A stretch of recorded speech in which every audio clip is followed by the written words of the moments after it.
This conference will now be recorded. Good morning, everybody, and welcome to this month's Missouri Evergreen cataloging meeting. First thing I want to mention is that next month there will be about a week's delay for our monthly meeting because the 11th, I think, is a holiday, so we will have to push that till the week after, which should be the October 18th. And my library will be closed for staff training that day, so I know I will not be available, and I'm assuming that others will be in a similar situation. First thing on my agenda today is I am very happy to welcome Greg Whitmore as our consortium cataloger. He was hired on as our to work with us specifically with our training and helping us prepare our certification and recertification program. So welcome, Greg. He's on here. Do you want to introduce yourself and maybe tell us a bit about your background? Right on here. Okay. Okay. Well, if he's not here right this second, we can go ahead and move on with some of the other agenda items. Next thing I have on here is Henry County, or since our last meeting back in early August, Henry County has gone live. They went live on August 19th. So welcome to Henry County. And they are actually starting resource sharing today. So you should expect to start seeing things on your pull list from them, as well as things coming from your Molly courier coming from Henry County. So welcome to Henry County, as well as Rolla. Rolla Public joined us last week on September 9th, and I'm not certain exactly when the resource sharing date is, but generally there's a small time frame from their go live date to the date in which they actually start resource sharing. So there might be a week or two between until that begins. Next thing I have on here is regarding, again, the migrations and the cataloging freezes. First of all, sorry for the delay in announcing the most recent one for Rolla. Thankfully, it sounds like there weren't many issues with any records that were deleted or merged during that time. Going forward, the next one won't be until the end of October for Cedar County. Their go live date is on November 4th. So the week before that is when we're going to have to, again, implement that cataloging sort of free. It's not a full cataloging freeze, sorry. Where the freeze is that we cannot merge or delete any bibliographic records. And I know I've got several questions about, what we can and can't do during that time. So I just want to make sure that that's clear. That as we are migrating in those new records, we cannot, the only things we can't do are merge bibliographic records or delete bibliographic records. We can delete items, move holdings around. The only time that we can't delete a holding or a single item is if that is the last item on that bibliographic record, because if you delete it, then that will also delete the bib record with it. So during that time, you can do pretty much anything, you just can't merge or delete bibliographic records. So I was hoping that is a little bit clearer. And again, we're good to do that right now. We will not have any other sorts of temporary issues with merging or deleting until the end of October. So merge while you can. The next thing I wanted to mention was kind of an update, I guess, on the certification process. I know that was something that people had been asking for a while prior to me becoming chair. That seemed to be a frequent question. Again, the certification process is not going to be anything that we will have set up in the near future. Again, we just hired on our consortium cataloger who will be assisting in that preparation. Sorry, I was just peeking at chat.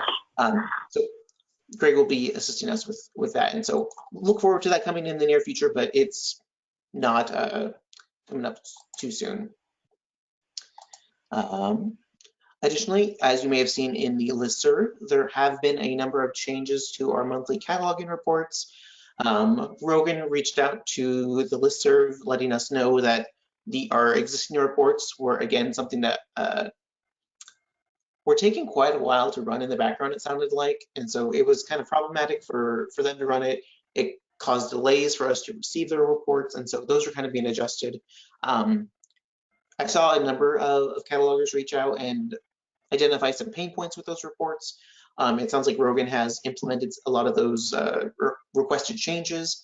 And then after that, I had also heard a few reports here and there of concerns or questions about the items that are showing up on some of those reports. And so I've passed along some of that feedback.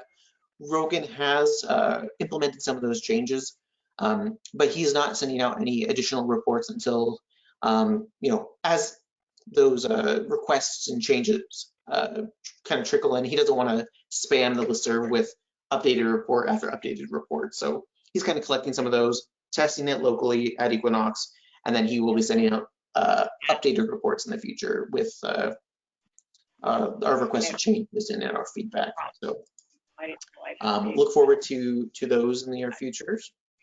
The next thing I have on my agenda here is regarding our Sequoia maintenance. So this is just kind of our monthly maintenance that Equinox provides for our instance of Evergreen. The maintenance usually is just bug fixes, small little features that they want to push out a little more quickly than normal. So this month, Shannon had just sent out the email this morning, but I wanted to kind of point out some of these, or just make sure everyone's aware of some of these little changes. Some of them can be, little quality of life updates. First of that being there is a quick change to our staff catalog. So if you are using the newer Angular version of our staff catalog to search for things, there seems to be a library setting called jump to details on one hit staff client. And if you have that set to true, it sounds like if you are doing a search inside the catalog and there's only one record that comes up as the result, it's just going to open up that record automatically. You're not going to have to search, see there's only one record, click to open it. So that again is something that you can update in library settings. And again, there's the name of that. It's called jump to details on one hit. And that won't be available until the update on September 15th, so Wednesday. It also appears that there's been an update to making curbside appointments visible on the OPAC. Less to do with cataloging, but it might be good for people who are definitely in, those hybrid roles with circulation and cataloging.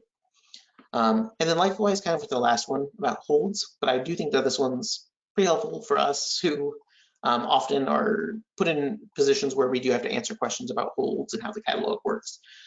Specifically, now, if there are no holdable copies for the patron that you're trying to place a hold on, or the type of hold that you're trying to place a hold for, it does look like the place hold button will be disabled.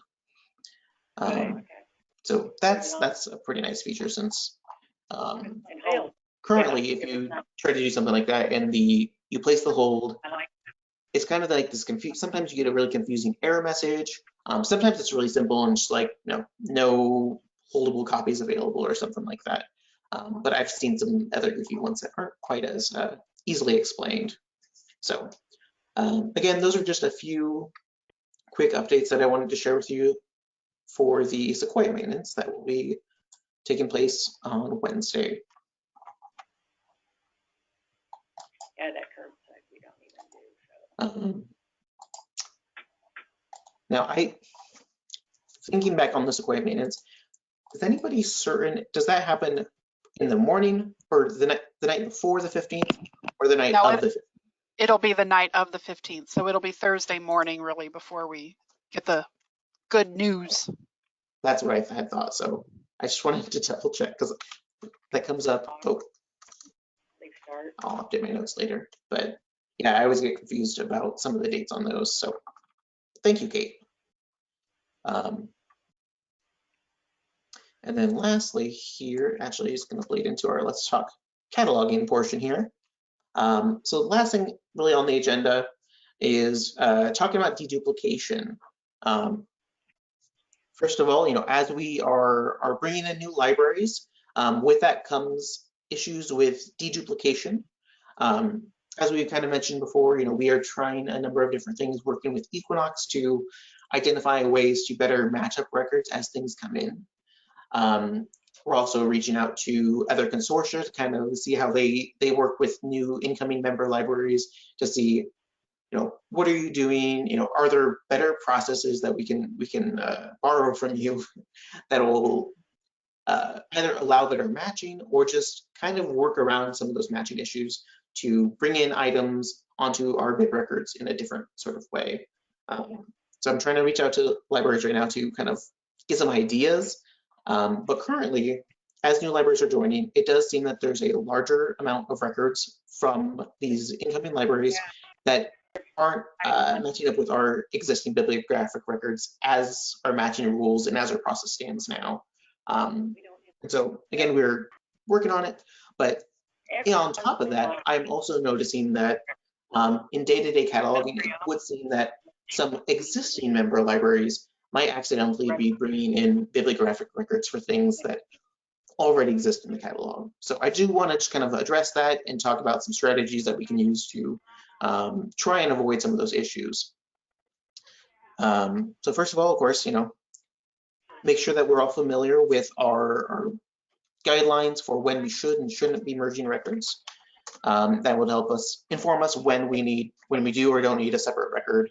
That all can be found on the Missouri Evergreen website. If you go to member resources and go to catalog training materials. Here we have our, where is that? Guidelines for merging records right here. So you click on that, it opens up a nice little PDF that gives a number of criteria that you can use to kind of distinguish between when you should and shouldn't merge materials. The general gist of all of this is that, if it's the same extent, the same type of content, same format, a lot of these really can be brought in and merged onto the exact same record. There are we do have some numbers to kind of distinguish about when you should and shouldn't. For example, with the size of it, it should be within the same 3 centimeters on the 300, and same thing with page numbers. It should be about within those same 10 pages. And we do have this note here that we can include to distinguish or explain to any potential patrons that the exact publisher, publishing date, and paging might be just a tiny bit different depending on the exact copy you get. So with some of these general guidelines in mind, definitely take time to come in here and review these if you have not already. But some of the things I would like to point out within your workflows would be, of course, as you're searching in the catalog, definitely make sure that you are searching all of Missouri Evergreen. Of course, if you're just searching your library, you're not going to see existing records. That's just kind of straightforward. We want to look for all records that exist from the catalog, and therefore we will search all of Missouri Evergreen. Other recommendations I have, and this is something I suggest to my staff at least, is when you're searching, search by title. Of course, you can't, it might be easier and faster just to search directly by ISBN. You might get more concise results. But if you are just searching by ISBN, it's going to look for things with just the same ISBN. And we know based off of our guidelines that we kind of reviewed quickly that items of different ISBNs can still actually be on the same record. You know, if they have the same page number, same size, same title, same author, those are things that do belong in the same record. So my recommendation generally is search by title, and you will find, you know, you might find more records, or you might find an existing record already if it has a separate ISBN. This is also a great opportunity for us to identify and look for potential candidates for merging. This is just part of my workflow and my staff's workflow, so that we can kind of slowly try and whittle away at some of these merging issues. I think a great opportunity for this, of course, is with replacements.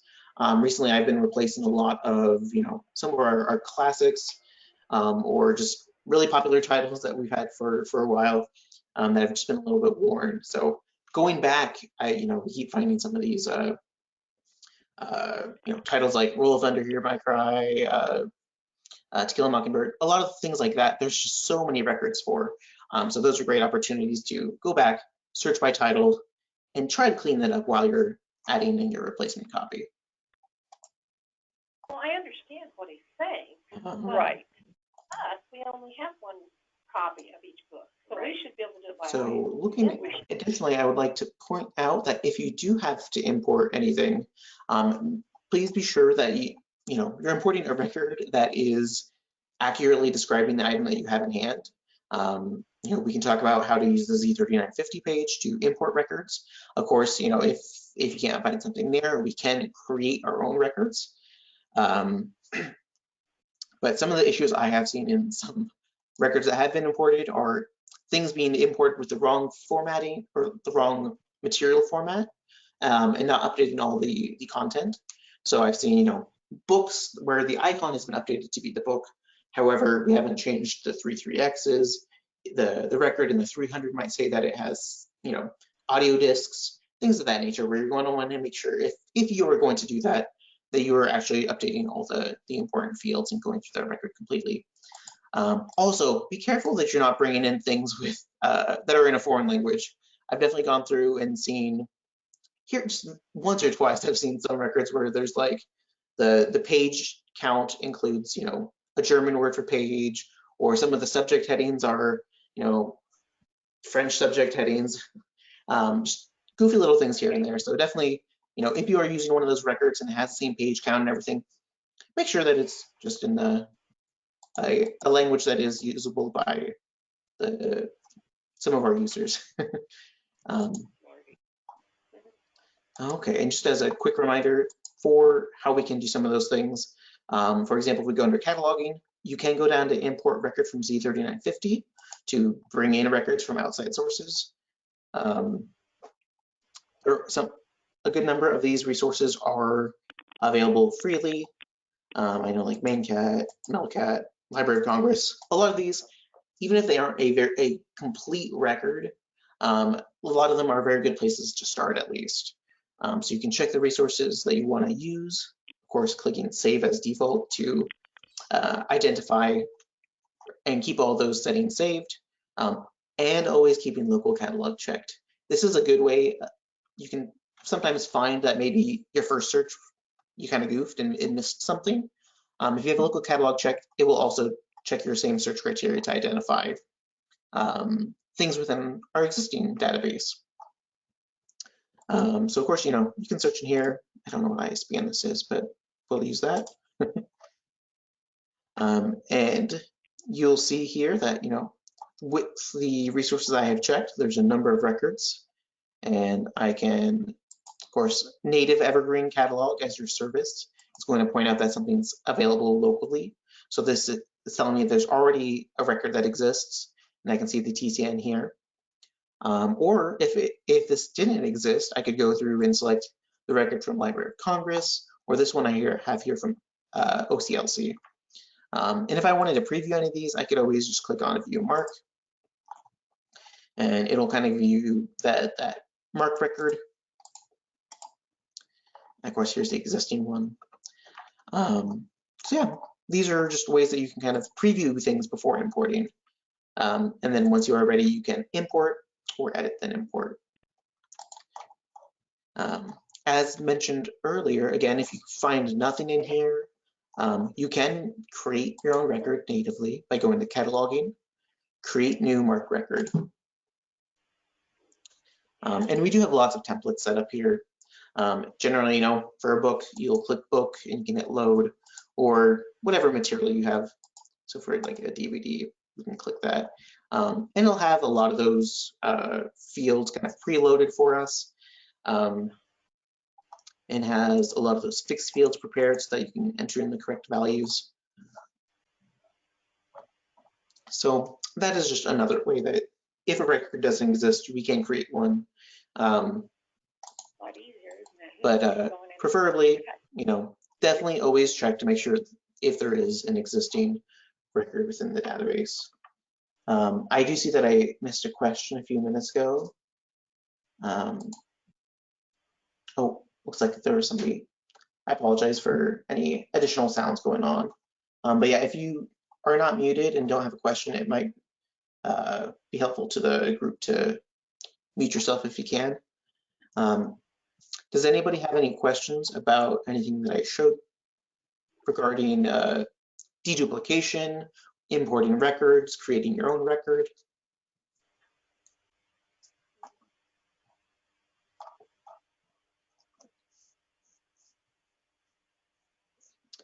Or does anybody have anything else that they want to bring to the group, or any other questions that we need to address?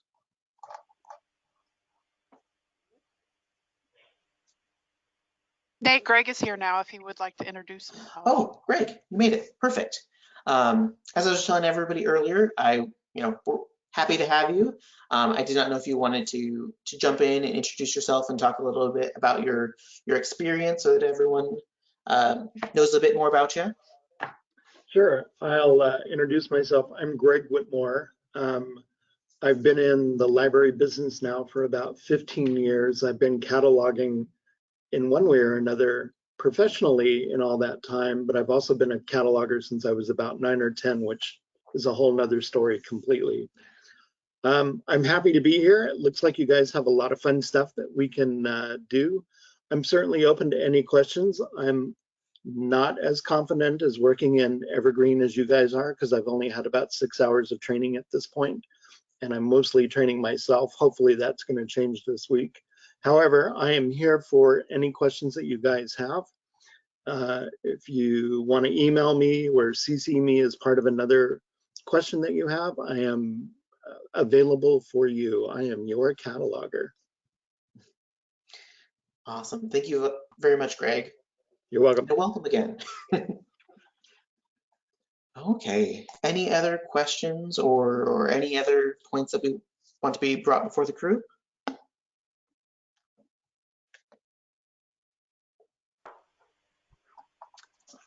If not, then thank you all for attending. And I do see a question in the chat saying, has anyone ever used the Electra Speedy Cover machine? I don't think I'm familiar with this. Does anyone have any background? We used something similar to that a few years ago, and we invested money in it and did not like it and went back to the good old way of doing it. Other people might have different experiences, of course, but and I don't know if it was exactly this, but one of our branches purchased one, and then it's collecting dust somewhere. So is this something that replaces the need to, or helps apply like a Mylar jacket? Or what's the thing you're thinking of? Yeah, it was laminate, not Mylar. Oh, okay. Okay. Yeah, I have no experience with the Electra Speedy cover tool. But we have a lot of our stuff covered, at least the things with jackets, covered by Baker and Taylor as part of our processing. But we do have some things that come through without. Yeah, it can be a little time consuming to cover those ourselves.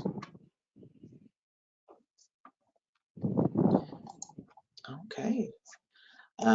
Well, if there's nothing else for the group, we'll go ahead and end this meeting. Thank you all for joining, and again, we will be meeting again next month on the 18th. So, thank you. Bye, everyone.